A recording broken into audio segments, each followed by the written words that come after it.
How many people have ever completed an obstacle course? Raise your hand if you've ever completed an obstacle course. So you know you've ran through the tires and you've climbed up over the wall.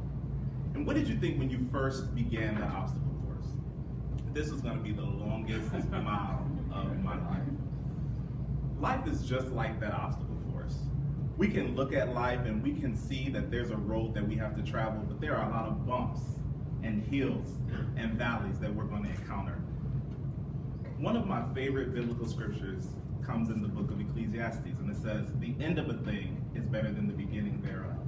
And so when I look at that obstacle course, I can easily say that the end of this obstacle course is much better than the beginning of it. Well, a lot of times in life, we're going through troubles. Things can be very easygoing and free-flowing, and then we hit a bump. And whether that bump is your children, or a bill, or a spouse, eventually you're going to hit an obstacle. And an obstacle is anything that will impede your progress. And we are all subject to obstacles. But the question is, how do we get over these obstacles? Well, my brother, he loves to run a marathon. And he's ran 2 at the age of 33, and he lives in San Diego.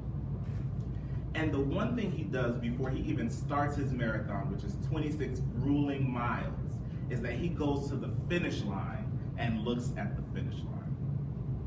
And then he starts. And in San Diego, if you've ever been there, there are many hills. And so he said the last couple of miles are the worst because we're going uphill, Eric.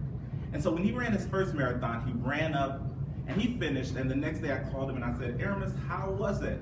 And he said, well, my nipples are bleeding. And as grandma would say, I'm sore betwixt my legs. And then the year after, he goes back to do another one. And I said, well, why would you do it? And he said, I just want to test myself to see if I can do it again. And a lot of times when we're going through things in life, they're to test us and to see where our limits are and how much endurance we have within us. And a lot of times we get scared when we encounter obstacles because we don't trust our own selves. We're afraid of the power that is located inside of us. And so we automatically shy away from these obstacles. I can't and I won't. I remember when I was 24 years old and I moved to New York at the age of 22, but I was now 24, and I found myself homeless. And I was staying from this friend to that friend to this friend, sleeping on this couch and that floor. And if I had allowed myself to stay in that situation and only see that obstacle, I would never have progressed to become the person that I am today. Because I had to see in that moment the end of the thing, instead of looking at where I was right now. Langston Hughes said it best. He said, life ain't been no crystal stair. And grandma said, if you haven't experienced it yet, you just keep on living. And I was easy breezy back at home in grandma's house until I moved here and I had bills, and I had a car note, and I had rent, and I had credit cards, and life sure was not a crystal stair. It was one filled with tacks and nails and splinters. But I had to keep climbing those stairs.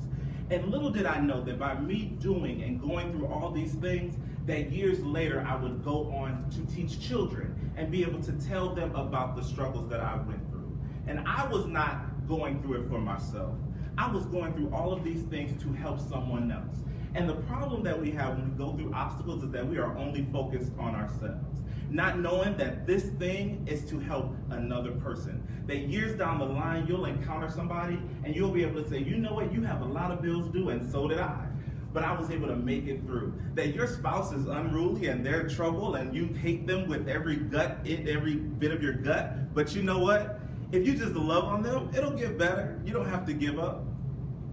But we are so focused on ourselves and so focused on what we want and not on the fact that these obstacles are to help someone else.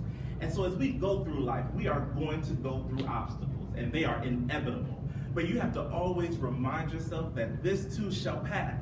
That whatever you're going through right now, it will not last always. Eventually, there is a rainbow after the storm, and your troubles will all be over. But you have to get through the now. And you may say, well, it's hard to see all of that where I am now. I I need you to focus on the finish.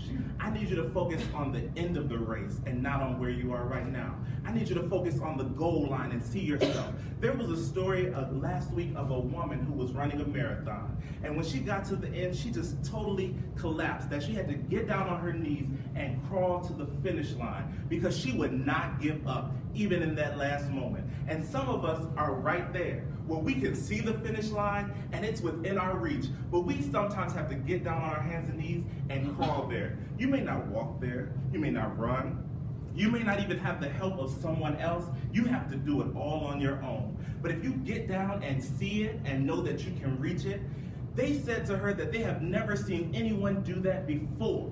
And so you going through this obstacle could be the first person to conquer this. People have given up for much less. So no matter where you are, keep pushing, keep striving, because it's not the end. And you don't have to feel like it's the end. There's a support group. You never know who you will encounter who has gone through exactly what you've been through, who you will meet that will need your words of encouragement or your words of hope, and just to give them an extra boost and push. So today I say to you, don't give up in the obstacle course. See the end of the thing. Life is not a crystal stair, but in the end, it will all be okay, because if it's not okay, then it's not the end. Thank you.